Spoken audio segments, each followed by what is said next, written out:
मेरा मानना है कि ये पिछले दिनों ऑपरेशन सिंदूर जो हुआ उसके रिलेटेड हम राजौरी पुंछ के पूरे खित्ते में बीजेपी के शिष्टमंडल घूमे। 3-4 डेपुटेशन जो जो टीमें थी वो इस एरिया में आके घूमी। उन्होंने पूरा स्टडी किया। 3 चीज़ों की मेन यहाँ पे डिमांड्स आ रही थी। नंबर 1 डिमांड्स आ रही थी कि जो हमारे 14 लोग पुंछ में और 3 लोग राजौरी में शहीद हो गए हैं, उनके कोई नौकरी का बंदोबस्त किया जाए। दूसरी डिमांड आ रही थी कि हमें जल्द से जल्द बंकर जो है, चाहे वो इंडिविजुअल बंकर है चाहे वो कम्युनिटी बंकर है, वो दिए जाएं। और तीसरी डिमांड आ रही थी जो हमारे मकान डैमेज हो गए हैं, चाहे वो पार्शली हुए हैं चाहे वो इम्पार्शली हुए हैं, उनको पूरी तरह जो है नए सिरे से खड़ा किया जाए, कंपनसेशन दी जाए। मलिक साहब ने आपको बेहतर बताया है कि जो SDRF में होता है 1,20,000 1,25,000 वो लोगों तक पहुंच गया है। फिर उसमें जो इम्पार्शली जो डैमेज होते हैं उसमें है कोई 6,500 6,500 रुपया वो लोगों तक पहुंचा है। हमने जो वो हमारे लोग आए थे उन्होंने एक रिकमेंडेशन की थी कि इस 1,20,000 में या 6500 में लोगों का कुछ बनने वाला नहीं है। इसलिए कल देखें आपने कि प्रधानमंत्री मोदी जी ने 25 करोड़ रुपया जो है वो अलाट किया है 260 मकानों के लिए। उसमें कुछ पार्शली डैमेज हैं, कुछ इम्पार्शली डैमेज हैं।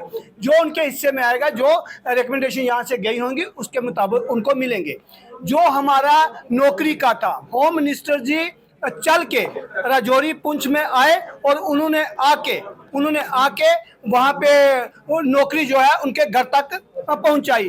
तीसरा हमारा जो है वो चल चुका है बंकर का, चाहे वो इंडिविजुअल है चाहे वो कम्युनिटी बंकर है, उनका सर्वे जो है हो रहा है। मेरे साथियों, हमें ये चीज़ ध्यान रखनी चाहिए। हमने 65 का भी युग देखा, 71 का भी देखा, सारे देखे, मिलिटेंसी का भी देखा। हमने किसी को जंग में नौकरियां मिलते नहीं देखा, हमने किसी को मकानों के पैसे मिलते नहीं देखा। ये पहली सरकार है नरेंद्र भाई मोदी जी की कि आपके घर तक आके उन 14 लोगों को नौकरी का जो उनके पीछे बचे हैं उनके घर में आके लेटर जो आके दे के जाते हैं। उनको चप्पलें नहीं घिसानी पड़ी, उनको रिश्वत नहीं देनी पड़ी, उनको लीडरों के फोन नहीं करवाने पड़े, उनके घर तक पहुंचा। आज 25 करोड़ रुपया आया, उनके खाते में जाएगा, किसी लीडर की सिफारिश पे, किसी MLA की सिफारिश पे नहीं। जिन लोगों का एक्चुअल नुकसान हुआ उनको मिलेगा।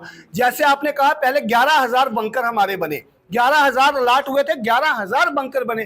ठीक है, मेरा दौर रहा होगा, किसी और का रहा होगा, बनवाने वाले हम ही लोग हैं। हम ही सरपंच थे, हम ही BDC थे, हम ही DDC थे, हमें MLA थे। अगर कहीं गलती रही तो हमारी रही, सरकार की तरफ से नहीं। इस बार मैं कहूँगा कि वो गलती ना हो, आप लोग भी और हम सब लोग मिलके उन बंकर जो है वो ठीक ढंग से बने।